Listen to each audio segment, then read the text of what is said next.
మేము మదనపల్లి వచ్చాం కదా బిల్డింగ్ కి గోవా కట్టడానికి. ఆ బిల్డింగ్ గోవా వచ్చేసి ఈ రోజునైతే కట్టేసాము. మదనపల్లి నుంచి తిరుపతి వచ్చేసి 100 కిలోమీటర్లే. ఇంత దూరం వచ్చి శ్రీవారి దగ్గరికి వెళ్ళకపోతే అవుతుందా మీరే చెప్పండి. ఈ రోజు నైట్ అయితే మేము తిరుపతి అయితే వెళ్తున్నాము. మదనపల్లి అయితే bye bye bye bye Madanapalle going to Tirupati. Going Tirupati. Tirupati bus stop లో కరెక్ట్ గా 11:50 నిమిషాలకు బస్ దిగాం. టికెట్ల కౌంటర్ క్లోజ్ అయిపోయింది. మనకు ఒక 5 నెలల కింద రేట్ అంటే మనకి ఏవుకుని 2 గంటల నుంచి మళ్ళీ ఏవుకుని 5 గంటల వరకు ఇచ్చారు. ఇప్పుడు ఏంటంటే టైమింగ్ చేంజ్ అయిపోయింది. సాయంత్రం 4 గంటలకి ఇస్తారు. మళ్ళీ 7 గంటలకల్లా టికెట్ కౌంటర్ అయితే క్లోజ్ అయిపోద్ది.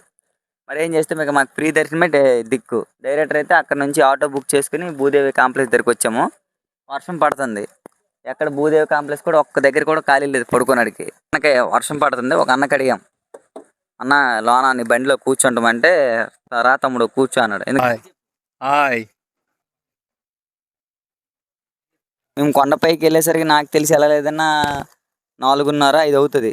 వెళ్ళి మేము గుండ్లు గీసుకొని స్నానాలు చేసుకొని దర్శనంలోకి వెళ్ళామనుకో కరెక్ట్గా వెళ్ళలేదు 13 గంటలు 14 గంటలు అవుతుంది. అంతే 6 గంటలకి 7 గంటలకు వెళ్ళామనుకో మార్నింగ్ నైట్ 10-11 అవుతుంది దర్శనం అయ్యేసరికి. ఫుల్ ఎనర్జీతో ఉండాల. గోవిందా గోవింద అడికొండల వెంకటరమణ గోవిందా గోవిందా. ఎవరు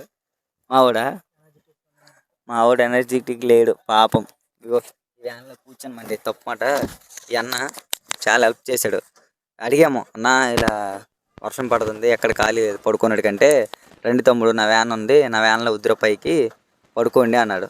సరే అని అనుకుని వచ్చాం. ఇంకైతే తడకుండా ఉన్నది, పడుకోవడం పక్కన పెట్టండి, వర్షం తడకూడదు కదా అది. గోవిందని గోవిందా గోవిందను గోవిందా గోవింద గోవింద గోవిందా గోవిందా గోవిందా. దండం పెట్టు. మంచి దర్శనం అయిపో స్వామి, మంచి దర్శనం అయిపో స్వామి, మంచిగా ఇంటికి వెళ్ళిపోలా. గోవిందా. ఏవుకు జామున 3 గంటలకి గేట్లు ఓపెన్ చేస్తారు కొండపైకి వెళ్ళడానికి. వర్షాకాలంలో మిగతా ఏరియాలో అప్పుడప్పుడు వర్షం పడుతూనే ఉంటది. కానీ తిరుపతి వెంకటేశ్వర స్వామి కొండపైన ఒక రోజులో ఏదో ఒక టైంలో వర్షం పడుతూనే ఉంటదంట. మనకి ఎంట్రన్స్ లో గరుడ స్వామి చాచి ఉంటది.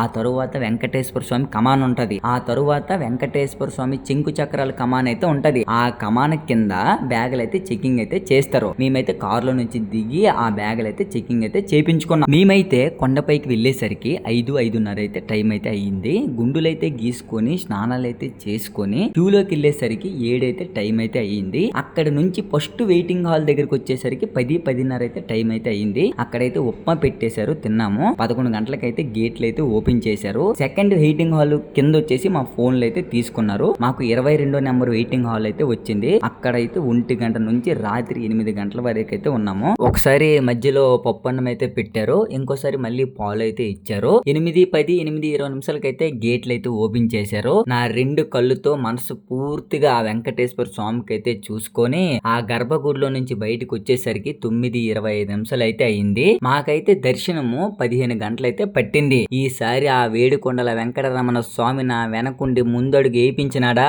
1,00,000 సబ్స్క్రైబర్లు కొట్టి సిల్వర్ బటన్ తో నీ ముంగట ఉంటాను స్వామి. నమస్తే స్వామి. వీడియో నచ్చితే సబ్స్క్రైబ్ చేయడం మర్చిపోక స్వామి.